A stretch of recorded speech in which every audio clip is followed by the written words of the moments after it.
Halo, selamat datang di channel Asep. Channel Maps, bukan Asep deh. Asep mah sangat jauh dari teknologi ya. Nah, kita akan hari ini kita akan membahas tentang perkenalan mengenai AWS ya. Di sebelumnya nanti kita coba lihat konten maksudnya service layanan-layanan AWS ada di yang ada di AWS ya, layanan service AWS maksudnya ya. Oke, yang pertama kita akan membahas dulu masalah sistem belajarnya. Yang pertama ada teori dan selanjutnya praktek, teori sedikit, praktek, teori sedikit, praktek. Oke, nah, nanti dilanjutkan dengan studi kasus, teori, studi kasus, praktek misalnya kayak gitu. Kurang lebih seperti itu ya siklusnya ya. Oke, yang pertama nih ada AWS Service. AWS Service ini saya kelompokkan untuk yang lebih populer ya. Yang pertama ada compute untuk perhitungan, storage untuk penyimpanan, network untuk connectivity dari semuanya. Ini ada sebetulnya AWS Service ini terdiri dari 3 service ini sih ya, atau mungkin satu lagi ya, 3 service ini. Nanti selanjutnya mungkin ada service tambahan yang dijadikan kayak semacam serv satu paketan gitu ya, atau paketan gitu. Nah, di sini terus selanjutnya ada message service. Ini pengelompokan menurut saya sendiri ya, untuk lebih mudah. Terus ada identity and security dan management. Message service dari lihat namanya sudah jelas ya, ini untuk messaging. Untuk identity dan security itu untuk autentikasi. Autentikasi itu adalah login dan lain sebagainya. Terus ada manajemen terakhir ya. Manajemen itu untuk manage dari si service-service dari AWS. Nah, yang pertama dari compute. Elastic Compute itu ada namanya EC2 Instance. EC2 Instance itu untuk layanan komputasi cloud ya. EC2 Instance itu ibaratnya adalah komputer kita sendiri tapi adanya di cloud. Komputer kita itu jadi kita bisa milih speknya, spek rendah, spek sedang atau spek tinggi. Misalnya nanti ada ukurannya, ada small, medium atau large atau X large mungkin ya. Nah, selanjutnya ada Lambda juga nih. Lambda yang menarik dari Lambda itu adalah serverless service ya. Jadi kita semuanya itu sudah di manage sama AWS. Kita cukup upload sebuah kode gitu ya ke atau kita bisa ketikkan langsung ya di sana di service Lambda itu. Jadi kita bisa langsung input code habis itu kita jalankan di AWS secara langsung tanpa kita memperhatikan infrastruktur yang ada di yang tanpa memperhatikan infrastrukturnya ya. Nah, selanjutnya ada Elastic Beanstalk. Elastic Beanstalk ini ada paketan dari ini salah nih, harusnya ada paketan dari sebuah AWS layanan compute, layanan storage dan lain sebagainya itu dikemas jadi satu, itu jadi Elastic Beanstalk. Elastic Beanstalk ini biasanya untuk perusahaan-perusahaan startup gitu ya. Jadi tidak memerlukan tetap butuh config tapi tidak memerlukan config yang terlalu rumit gitu ya. Jadi sudah disettingkan semacam komputasinya, load balancer, auto scaling. Load balancer itu untuk yang menyebarkan trafficnya, dan auto scaling itu untuk untuk menyesuaikan isi jumlah dari komputasinya. Misalnya kita butuh 2 komputer untuk mengolah beberapa user gitu ya, 100 user. Misalnya ada peningkatan user, maka komputer harus ditambah dan lain sebagainya. Itu bisa dilakukan otomatis, dan itu bisa ada paketannya namanya Elastic Beanstalk ya, untuk perusahaan-perusahaan startup bagus. Terus selanjutnya ada AWS Lexia. Lexia itu layanan hosting aplikasi ya dengan harga yang murah ya. Teman-teman pasti kalau misalnya udah tahu hosting itu lebih mudah lah ya, seperti itu. Selanjutnya ada yang layanan populer juga, layanan Outpost. Outpost ini jadi satu rak perangkat gitu dibawa ke sebuah data center ya. Data center yang Anda kehendaki, bukan nggak harus data center Anda ya. Misalnya Anda ingin menaruh satu outpost di Indonesia, di data center mana gitu, data center A misalnya ya, atau data center L3, data center entity atau dan lain sebagainya. Itu bisa dengan AWS Outpost ini. Jadi misalnya ini populernya sih di kalangan pemerintah ya, karena sekarang pemerintahan itu data-datanya tidak boleh dikeluarkan dari Indonesia gitu ya. Makanya karena AWS ini belum ada di Indonesia, AWS Outpost ini jadi opsi gitu. Kurang lebih seperti itu. Nah, selanjutnya ada layanan storage. Storage ini ada namanya Simple S3 Bucket, ada Object Storage. Terus ada selanjutnya. Nah, ini untuk upload video, untuk upload musik, untuk upload gambar itu bagus S3 ya. Nah, selanjutnya ada NFS. NFS ini kayak EFS ya, Elastic File Storage. EFS ini mirip dengan NFS. Jadi misalnya satu storage kita bisa sharing dengan VM yang rame secara bersamaan gitu ya. Nah, selanjutnya ada Elastic Block Store. Nah, Elastic Block Store itu nempelnya di EC2 ya. Nah, jadi storage dengan beban kerja yang intensif. Ini didesain untuk beban kerja yang intensif. Tapi ada juga tipe-tipe EBS untuk yang IOPS rendah ya. Nanti saya jelaskan tipe-tipenya apa aja. Selanjutnya ada layanan RDS, Relational Database. Di sini dia support Amazon Aurora, MySQL, PostgreSQL, Oracle, MariaDB, dan Microsoft SQL. Nah, Amazon Aurora ini adalah punya AWS, jadi kalian nggak perlu bingung, ini sudah. Jadi Amazon Aurora juga ada Amazon Aurora MySQL, Amazon Aurora PostgreSQL dan lain sebagainya gitu. Nah, ini layanan RDS ini sudah di manage sama AWS ya, jadi kalian nggak perlu, kemudahannya adalah nggak perlu patching, nggak perlu sediain high availability-nya dan lain sebagainya. Cuma perlu dikonfig sih. Kita akan misalnya pengen RDS yang murah atau RDS yang mahal. Kalau RDS murah pasti kita config biar murah ya, berarti availability-nya sangat rendah dan sebagainya. Kita bisa atur lah ya itu semua. Tapi yang pasti ini di manage sama si AWS-nya. Selanjutnya ada DynamoDB. DynamoDB ini untuk NoSQL database. NoSQL database jadi termasuk database yang sangat cepat yang biasanya digunakan untuk games gitu ya dan lain sebagainya. Nah, untuk mempercepat database tadi ada namanya Elastic Cache. Elastic Cache ini untuk biar nggak direct ke si database-nya, maka kita butuh Elastic Cache. Nah, ini untuk mempercepat juga ya. Jadi request-nya ke cache, dimana cache itu lebih cepat daripada database. Nanti kalau misalnya datanya ada dikembalikan langsung, kalau misalnya data tidak ada maka dia akan request ke database, baru datanya disimpan lagi. Kurang lebih seperti itu. Jadi intinya Elastic Cache untuk mempercepat ya. Selanjutnya ada network. Network ini bidang specialty-nya saya, jadi saya sangat gemar di sini. Di sini ada VPC. VPC ini untuk networkingnya AWS, ada subnetting, ada security group, ada NSL. Kalau teman-teman belum tahu security group itu untuk bagian sekuritas dari sebuah instance gitu ya. Jadi misalnya instance ini dengan instance ini mau kita batasi hanya bisa port sekian gitu, misalnya hanya bisa port HTTP, hanya bisa ping misalnya, hanya bisa dan lain sebagainya ya. Dan NACL ini adanya di subnet ya. Jadi urutannya adalah VPC subnet gitu ya. Jadi NACL ini ada letaknya di subnet. VPC subnet instance gitu ya. VPC subnet instance. Jadi NACL ini adanya di subnet. Ini di atasnya security, bisa dibilang di atasnya security group. Jadi untuk manage policy di situ. Nah, selanjutnya ada CloudFront. Nah, ini CloudFront ini cache juga. Jadi AWS ini senang sekali ya cache gitu. Soalnya dia layannya untuk mempercepat layanannya ya. Jadi cache ini agar ini itu semacam cache untuk sebuah konten biar terdeliver ke customer lebih cepat. Kenapa bisa terdeliver lebih cepat? Karena dia requestnya ke CloudFront dulu, dimana CloudFront itu sudah sudah desain untuk high bandwidth gitu, dan dia terletak di multiple region ya. Jadi kalau misalnya teman-teman punya ingin service-nya misalnya punya customer tersebar di seluruh dunia, CloudFront ini sangat menjadi pilihan yang bagus.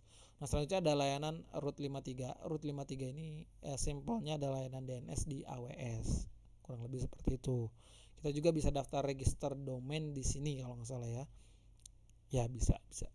Nah, selanjutnya ada API Gateway. API Gateway ini untuk API Gateway ya. API Gateway itu misalnya kita punya sebuah API. Gimana cara kita manggilnya? Nah, itu kita bisa menggunakan API Gateway ini. Jadi outputnya misalnya sebuah URL ya. URL ini kita klik maka dia akan request ke API yang kita punya. Nah, ini API Gateway ini juga bisa kita integrasikan dengan autentikasi ya, agar lebih secure gitu ya. Misalnya kan sekarang ini sudah ada API key dan sebagainya. Ini juga bisa dikomunikasikan dengan incognito. Oke. Selanjutnya ada direct connect. Direct connect itu adalah private connection dari on-prem ke AWS. Kalau Indonesia itu ada namanya Metro ya, lebih Metro I. Nah selanjutnya ini message service nih ya, layanan message service atau ya bisa dibilang message service ya. A simple notification service. Nah, ini layanan semacam alert. Nanti di situ ada topik-topik gitu. Langsung cepet aja ya. Di sini nanti topiknya itu nanti kita bisa ngirim ke via SMS atau email gitu, kurang lebih seperti itu. Selanjutnya ada layanan simple email service. Ini layanan ibaratnya layanan mail server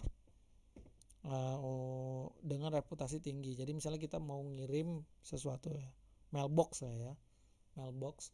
Nah ini pengen ngirim mail. Biasanya kalau ngirim ke banyak itu terblok kan ya, karena bisa terdeteksi sebagai spam dan lain sebagainya. Dengan layanan SES ini dia dijamin mempunyai reputasi yang tinggi gitu, sehingga kemungkinan blok dari email sangat kecil gitu. Selanjutnya ada simple queue service. Nah di sini ini juga yang pertama kali saya baru tahu pas belajar AWS.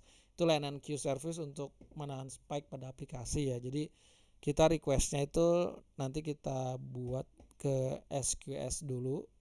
Nanti dari SQS itu baru disebarkan ke workernya. Misalnya workernya itu adalah EC2 instance atau bisa juga yang lain ya, misalnya Lambda dan lain sebagainya. Lambda ya bisa juga sih. Nah EC2, tapi yang saya tahu itu EC2 ya, misalnya contoh EC2 ya, workernya EC2 ya, dari EC2 ini jadi disebar gitu ya, dari queue, dari request yang banyak. Kalau misalnya dia ada bottleneck, nanti message-nya ditumpuk dulu di SQS, nanti satu-satu perlahan-lahan diambil oleh aplikasi.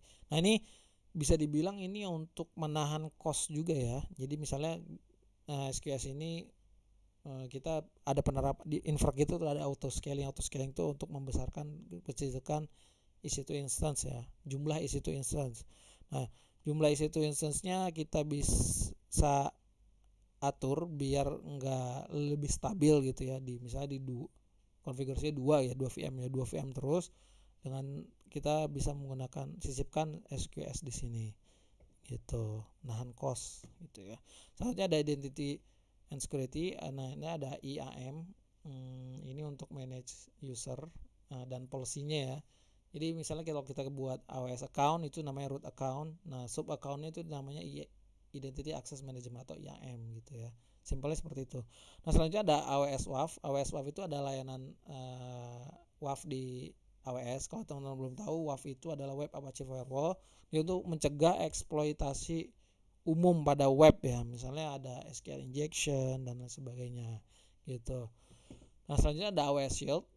AWS Shield ini juga salah satu bentuk pertahanan juga. Nih AWS Shield ini bentuk pertahanan dari DDoS ya. Nah di sini ada dua nih, ada AWS standar dan AWS advance. AWS yang standar itu dia otomatis tanpa harus teman-teman langganan, itu otomatis ada dia layanan CloudFront dan Root 53. Kalau teman-teman pakai service itu udah pasti include dengan AWS Shield anti DDoS, oke. Dan AWS selanjutnya ada AWS Advance. Ini upgrade-nya dari DDoS, jadi dia lebih mutakhir gitu ya, lebih mitigasinya lebih canggih lah ya. Selanjutnya, tapi dia itu kalau teman-teman dipakainya cuma untuk sedikit resource itu agak boros karena harganya mahal, sekitar $3.000. Nah $3.000. Tapi keuntungannya kenapa sih? Kalau bisa juga dibilang mahal, bisa juga dibilang murah ya. Karena kenapa dibilang? Karena dia tuh bisa dipakai untuk multiple account. Misalnya teman-teman punya customer 1, 2, 3, 4, 5, itu bisa teman-teman buat satu organisasi gitu ya. Teman-teman pakai AWS Advance-nya di satu organisasi tersebut, itu bisa dipakai di multiple gitu. Enaknya sih seperti itu. Jadi bisa juga murah, bisa juga mahal banget gitu ya. Tapi kalau memang sendirian pakai itu mahal banget. Selanjutnya ada AWS Connecto, ini untuk mengkoneksikan AWS ke Facebook, Google, Amazon, dan via SAML 2.0. Ini untuk XML authentication ya. Jadi nah nanti kita bahas lebih lanjut lah ya. Nah, selanjutnya ada manajemen. Untuk manajemennya nih ada logging. Yang logging itu ada AWS CloudWatch. Di situ ya nah, logging ini bisa dibilang logging ya, bentuknya itu bisa log, metrik atau event. Jadi ada log berupa tulisan biasa lah ya, metrik misalnya CPU-nya tinggi atau rendah gitu ya, sama eventnya misalnya isi itu instance-nya sakit gitu ya sakit, bisa dibilang sakit gitu ya, karena misalnya resource-nya dipakai full terus bisa jadi sakit nih, atau hardware-nya ada degradasi hardware, bisa juga seperti itu. Ini nanti ada muncul lah di eventnya. Nah terus AWS CloudTrail ini untuk AWS account activity sama resource change ya. Ini bagus banget kalau misalnya teman-teman sering banget ada yang jahil nih ya. Nah, kalau ada yang jahil ini bisa kita cegah di sini ya. Yang menarik dari CloudTrail ini dia namanya ada logging protectionnya. Logging protection itu jadi logging itu tidak bisa di delete sama sekali gitu, walaupun sama root account. Jadi ada proteksinya ya, agar tidak bisa di alter lah ya, diganti, diedit, di delete gitu ya. Ini benar-benar bagus banget untuk auditing. Nah selanjutnya ada AWS CloudFormation.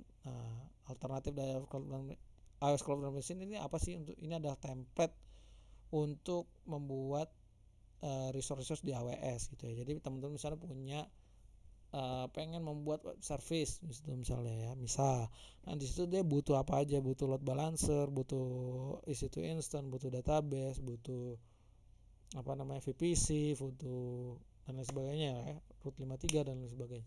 Nah itu bisa kita semuanya atur di CloudFormation. Jadi sekali klik beberapa menit langsung jalan gitu ya. Ini juga sangat saya sering temukan di GitHub tutorial ya, menggunakan AWS CloudFormation ini biar lebih mudah nampaknya, biar tidak ada kesalahan. Ini sangat membantu sekali. Nah, alternatif dari CloudFormation itu ada namanya Terraform. Terraform itu udah pemain lama juga.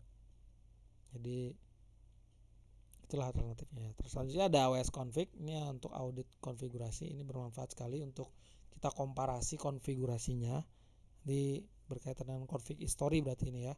Jadi bisa kita bandingkan misalnya ketika confignya seperti ini, kemarin ada problem nih misalnya. Ternyata gara-gara apa nih problemnya, atau misalnya costnya tinggi gara-gara apa nih misalnya. Gara-gara confignya ini kurang bagus nih, kurang sesuai gitu ya. Ini untuk tuning bagus sekali nih ya. Nah, oke, begitu aja sih teman-teman. Nah, itu singkatnya. Nah, nanti saya jelaskan lebih detail lagi. Nanti saya buat konten untuk masing-masing service dan gabungan servicenya ya. Nah ini untuk itu yang belum saya jelaskan, nanti saya cantumkan AWS cheat sheet beserta link ininya ya, link narasumbernya. Nanti teman-teman bisa akses, bisa lihat sendiri itu apa aja sih yang ada di situ. AWS service lainnya gitu yang menarik buat kalian pelajari gitu ya. Misalnya kalian mau pengen ujian dan sebagainya, kalian bisa kunjungi itu. Kontennya cukup itu saja. Mungkin nanti terima kasih sudah menonton ya. Jadi enjoy lah ya, enjoy. Mudah-mudahan teman-teman suka video ini. Terus nanti kita buat juga ya per segmen. Semoga lebih masuk ya. Kalau ini kan hanya pengenalan saja dalam bahasa Indonesia ya. Thank you, bye bye, assalamualaikum.